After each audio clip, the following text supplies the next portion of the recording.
Hello everyone, so welcome back to today's video. Today I'll be teaching you how to do math calculation in PowerQuery. So let's dive into our data. Here's our data. So we all know you highlight your data, then you go to your data tab, get data from other sources from table range.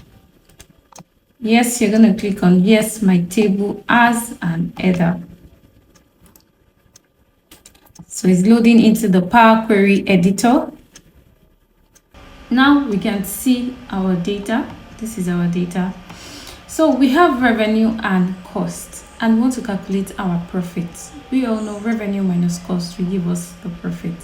So first of all, I'm going to highlight the revenue column, holding my Control key down and clicking on my cost column.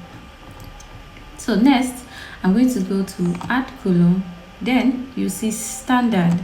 So I'm going to click on subtract. So instantly it has given us our profit. So I'm just going to rename this column profit.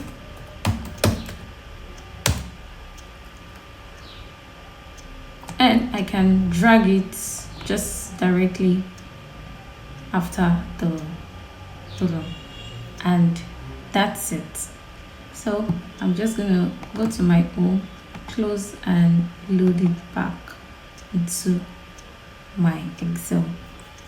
So if you want to learn more on data analysis, you want to learn deeply on data analysis, don't hesitate to reach out to us.